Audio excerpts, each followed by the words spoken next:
Selamat hari Natal, saudaraku. Tuhan memberkati. Nah, saudara, kita sambung firman Tuhan pada hari Minggu, di mana kita melihat firman Tuhan mengenai kasih.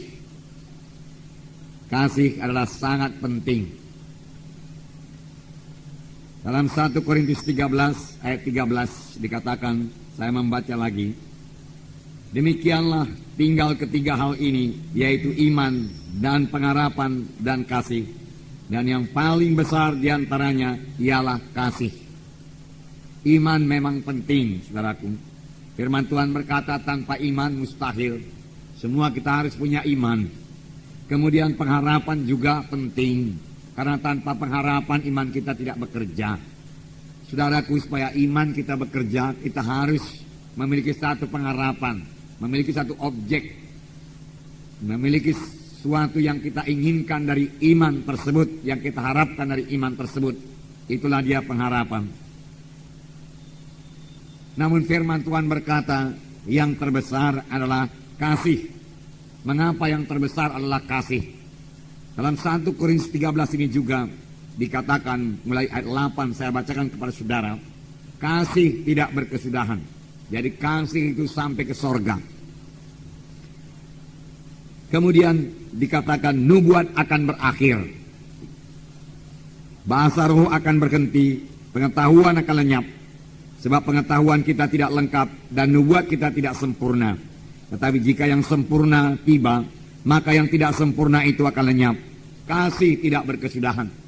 Kasih selama-lamanya sampai di sorga. Bahkan firman Tuhan berkata, Allah itu kasih adanya. Patut sekali saudaraku setiap anak Tuhan memiliki kasih. Dan pada hari Minggu kita mendengarkan firman Tuhan, bahwasanya kasih itu saudaraku berkembang. Kasih itu bertumbuh. Sebab kasih adalah buah Roh Kudus. Kita mengetahui satu buah itu saudaraku bisa bertambah besar. Satu buah itu bisa berkembang. Demikian kasih kita saudaraku bisa bertambah, bisa bertumbuh. Dan memang seharusnya demikian bagi setiap anak-anak Tuhan. Kasih itu harus bertambah. Kasih itu harus bertumbuh. Kasih itu kekal selama-lamanya. Dan firman Tuhan berkata nubuat akan berakhir. Di sorga kita tidak perlu bernubuat lagi. Kita sudah bertemu muka dengan Tuhan Yesus. Tidak ada rahasia yang tersembunyi lagi. Kita mengetahui segala perkara. Jadi saudaraku, nubuat tidak perlu di sorga. Apalagi bahasa roh. Bahasa roh juga akan berhenti. Sekaranglah kita perlu berbahasa roh. Bahasa roh meneguhkan iman kita. Bahasa roh kita berkata-kata dengan Tuhan. Tetapi nanti saudaraku kita sudah bertemu dengan Tuhan Yesus, saudaraku. Tidak perlu lagi bahasa roh. Pengetahuan akan lenyap. Kapankah ini jadi? Bila yang sempurna itu tiba. Apakah yang sempurna itu? Tidak lain daripada Tuhan Yesus. Sempurna adanya. Dan dia akan datang kedua kali. Pada saat kedatangannya kedua kali, saudaraku, semua nubuat akan berhenti, tetapi kasih kekal selama-lamanya. Oleh sebab itu setiap anak-anak Tuhan, saudaraku, harus memiliki kasih ini di dalam hatinya. Amin, saudaraku. Bahkan bukan yang memiliki, tapi mempraktekkan kasih Tuhan ini kekal selama-lamanya. Tuhan Yesus berkata bahwasanya kasih itu adalah hukum yang terutama. Kasih kepada Tuhan Yesus, kasih kepada Tuhan, hukum yang pertama. Dan hukum yang kedua, kasih pada sesama manusia. Jadi kasih juga, kasih. Nah, saya membacakan kepada saudara Matius 22 ayat 36 sampai 40. Matius 22 ayat 36 sampai 40. Ayat 36, Guru, hukum manakah yang terutama dalam hukum Taurat? Jawab Yesus kepadanya, kasihilah Tuhan Allahmu dengan segenap hatimu, dengan segenap jiwamu, dan dengan segenap akal budimu. Itulah hukum yang terutama dan yang pertama. Dan hukum yang kedua, sama dengan itu ialah, kasihilah samamu manusia seperti dirimu sendiri. Dan pada kedua hukum inilah tergantung seluruh hukum Taurat dan kitab para nabi. Jadi kasihilah Tuhan Allahmu dengan segenap jiwamu, dengan segenap hatimu, dan segenap kuatmu. Dengan segenap hatimu, kasihi Tuhan Allahmu. Dengan segenap jiwamu, kasihi Tuhan Allahmu. Dengan segenap kuatmu, kasihi Tuhan Allahmu. Inilah hukum yang terutama dan hukum yang pertama. Dan Tuhan Yesus menambahkan hukum yang kedua, yaitu mengasihi sama manusia seperti diri kita sendiri. Saudaraku, mengapa saya bawakan ini kepada saudara? Karena pada hari Natal kita, saudaraku, memberitakan kasih Tuhan yang begitu besar pada kita manusia yang berdosa ini. Kita terhilang, kita yang seharusnya dihukum dalam neraka yang kekal. Karena semua kita telah berdosa dan telah kehilangan kemuliaan Allah. Tetapi Yesus telah datang. Karena Yesus mengasihi kita.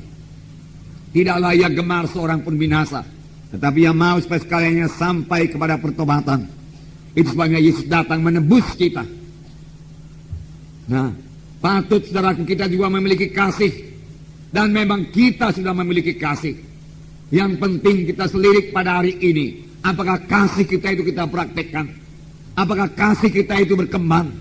Apakah kasih kita itu bertumbuh di dalam hidup kita, dalam kita mengikut Tuhan ini, saudaraku. Nah, saudaraku yang kasih dalam nama Yesus. Jadi, hukum yang pertama, mengasihi Tuhan. Kita selidik hati kita pada hari ini, adakah kita mengasihi Yesus? Dengan segenap hati kita, dengan segenap jiwa kita, dengan segenap pikiran kita, berarti kita memikirkan Tuhan Yesus. Sebab jiwa itu pikiran, saudara, kehendak, dan kita memang mau mengasihi Yesus, saudara. Dan kita memang menaruh kasih kepada Yesus. Itulah dia jiwa. Benarkah demikian, saudaraku? Yesus mengasihi kita dengan segenap kasih, saudaraku, kasih agape, kasih yang daripada Allah. Bagaimanakah kita, saudaraku? Adakah kita mengasihi Tuhan Yesus? Ataukah kita hanya mengasihi berkat-berkatnya saja? Saudaraku, apakah kita hanya merindukan berkat-berkatnya saja, tetapi kurang merindukan Tuhan Yesusnya? Raja Daud berkata, sebagai rusa rindukan air, demikian jiwaku merindukan Engkau, Tuhan Yesus. Dia rindu Tuhan Yesusnya, bukan berkat-berkatnya.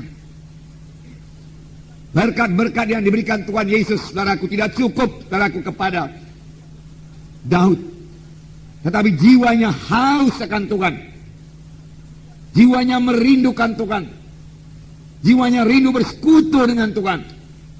Jiwanya jatuh cinta kepada Tuhan. Apalagi rohnya, saudaraku, jatuh cinta kepada Tuhan. Dia mengasihi Tuhan Yesus dengan segenap roh, jiwa, dan kuatnya atau tubuhnya, saudaraku. Nah, saudaraku, dengan segenap keberadaannya yang mengasihi Yesus, saudaraku.